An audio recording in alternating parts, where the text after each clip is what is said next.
we're exploring a different model to address the accountant shortage. This is the IssuesWatch podcast.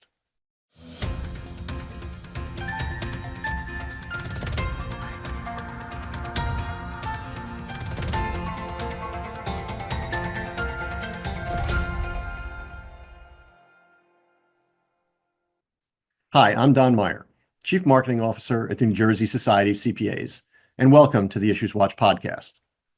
In a recent survey, nearly 75% of NJCPA members said that they've had difficulty finding accounting talent for their firm in the last 12 months.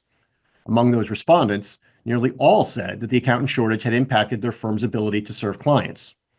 To address the talent shortage, firms have turned to several options, including raising fees, culling clients, outsourcing, and offshoring. Here with me to discuss accounting staffing trends and strategies is Rohan Singhai, Vice President of Client Relations with Miles Talent Hub, an NJCPA Premier Partner. Welcome, Rohan. Thank you for having me. I'm really excited and thrilled to be part of this. Terrific. Well, it's glad to have you back speaking to our members. You spoke to our Board of Trustees not that long ago, so we're thrilled to have you on the IssuesWatch podcast. So let's just jump right into it. The profession's been discussing the accountant shortage for a couple of years now. What are you seeing? Are you seeing any improvement in the situation? Oh, yes. I think the accounting shortage remains a pressing challenge, right? Although firms are finding ways to adapt, while some progress has been made, I think the gap between the demand and supply still persists, right? So, yes, the talent pipeline is still considered, constrained due to declining accounting enrollments, increased retirements, and competition from other industries as well. So you mentioned firms adapting. We're going to talk a little bit about what Miles can do for firms, but other than that, how are firms adapting to this accountant shortage? I think firms are adapting to accounting shortage by leveraging global talent. All right, many firms are hiring international candidates within their organization, and this sort of brings in diversity to their existing workforce as well. They're trying to leverage different visa categories, and primary, the F1 OPT is major part of it as well. Right. So yes, firms are leveraging and hiring candidates on F1 OPT and H1B visas, and they are setting up their own global capability centers to bridge the workforce gaps as well. I think that is one primary way that firms are using. I think apart from this, firms are even upskilling, and providing CPA support. So firms are increasing investments in CPA exam support, mentorship, and leadership programs to attract and develop talent. And apart from that, I feel firms are even enhancing flexibility and work culture, right? Hybrid remote work options, better to promote better work-life balance initiatives, and competitive compensation packages are becoming standard retention strategies in the industry as well. And again, having said that, firms is even making a lot of investments in terms of technology. Our accounting professions has a latest buzzword going around, which is AI. So whether it's AI, whether it's automation, whether it's cloud-based solutions, are helping reduce manual workloads and improve efficiency for firms as well. So I think these are some of the major steps which firms are undertaking and adapting to this accounting shortage. Now, do you find that some firms are adapting maybe faster and better than others? We've heard a lot about firms that have really embraced hybrid work schedules. They've embraced technology. They've had culture changes, but maybe it's not quite as uniform across the profession. So do you find that some firms are adapting better than others? Oh, yes. I think firms which have a greater exposure, right, are able to adapt to this things quickly. I think change is the only constant thing, not just in our accounting industry, but across industries. So firms which are more open to change are able to adapt to it at a greater pace, as opposed to firms who are reluctant to change. So I think for them, it takes a time. They get on a trial and tested model for them to work out. But eventually, I think everybody is moving across that direction.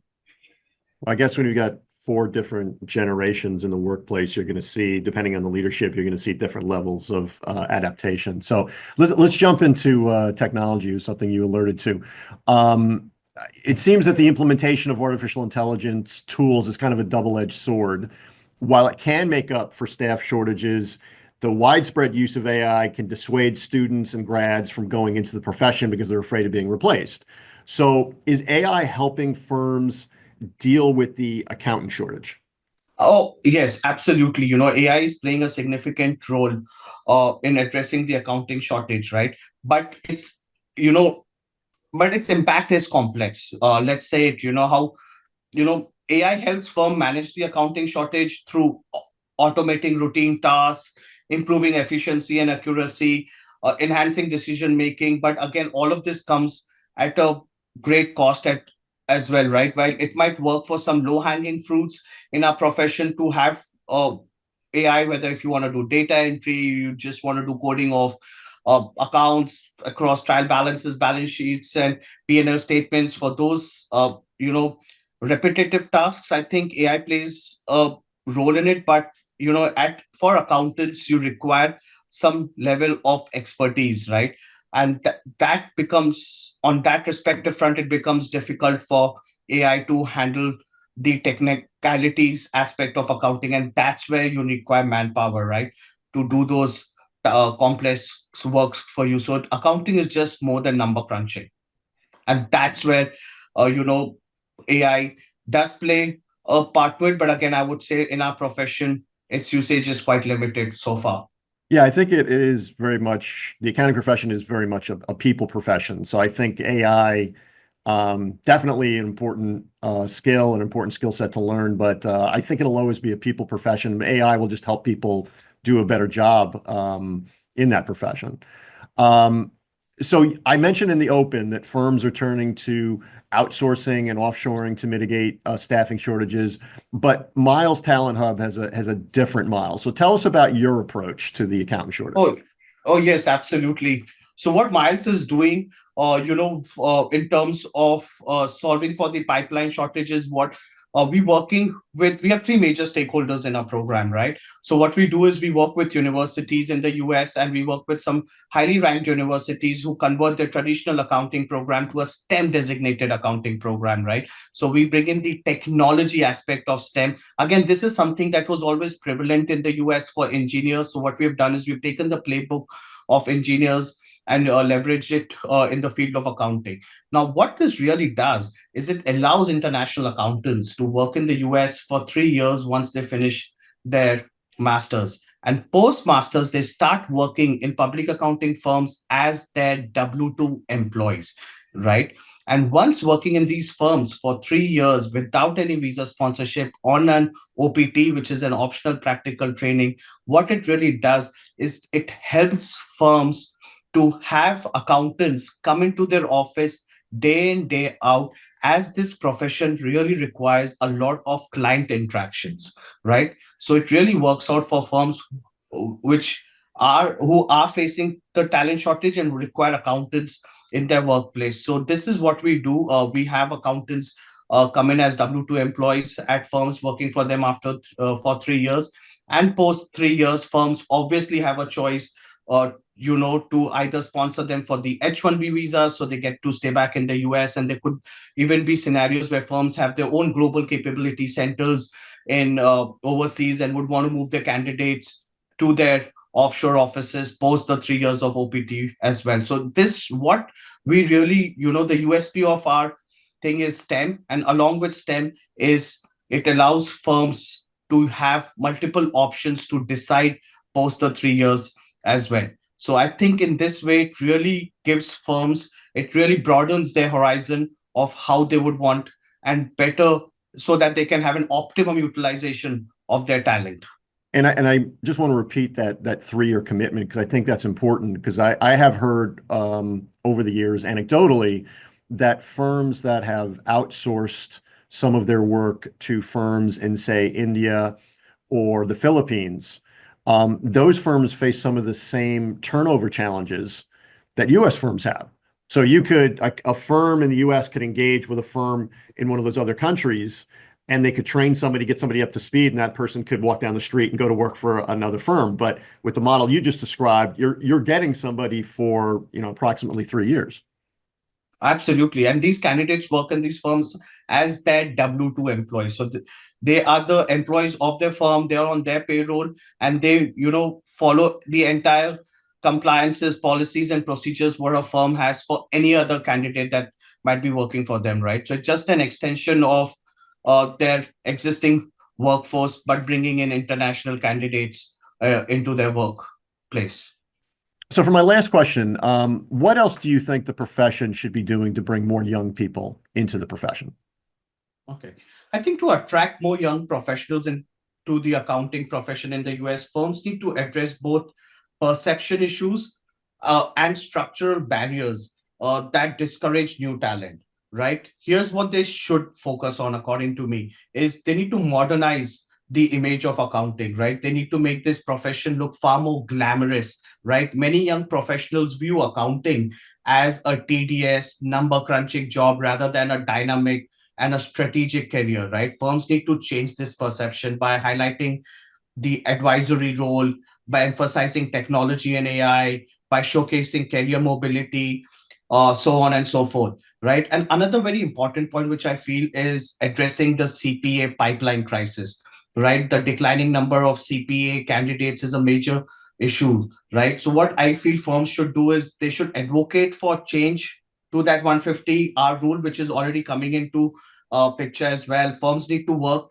in a sort where they can sponsor CPAs for their candidates, where firms take an initiative to work with, test prep review firms, which provide and, where they can partner with so that all their candidates get the required training that is essential for them to become a CPA, right? So in a nutshell, I think working towards making the profession far more glamorous and addressing the CPA pipeline crisis are two major things that I can think of right now at top of my head.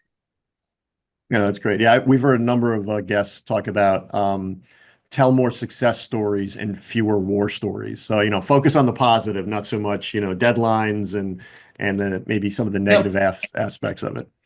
Absolutely. I think accounting as a profession is far, far more than just number crunching, right? Number crunching could just be a part of it, but this is a profession which has a greater audience to cater to and greater services to and market offerings to provide for. So absolutely, I think there's more strategy involved around it, and I feel this is a very dynamic profession. Yeah, we need to make CPAs into storytellers. Yeah. So Miles Miles Talent Hub is a premier partner of the NJCPA. So to close things out, can you tell us about any other services that Miles provides that would help firms or CPAs? Oh, absolutely. So for firms, we have the STEM pathway, through which the firms can hire accountants in their offices as their W-2 employees. We work with firms who want to establish their global capability centers in India as well, since Miles has already been partnering and working with a lot of US public accounting firms who already have or are intending to have their GCCs in India. So that is from the talent pipeline perspective. From the education, which is the learning and development perspective, we have Miles Masterclass, which in one way or the other is our initiative of making a profession far more glamorous, where we bring in CPE credits, which are purely Hollywood style. That's something for which we have recently got approval from NASBA as well. And I think that is one way for us where we are giving back to the profession and through which we can make our profession more glamorous. And needless to say, we want to make our profession far more sexy. Terrific. That's a good way to end. Thank you so much for joining us today, Rohan, and thank you again for being a premier partner of the NJCPA. Pleasure is all ours. On behalf of Miles Talent Hub, thank you for having me in this. Really appreciate your time. Thanks for listening and watching. For more information about Miles Talent Hub, visit milestalenthub.com. To learn more about accounting staffing trends and strategies, visit njcpa.org/employee management.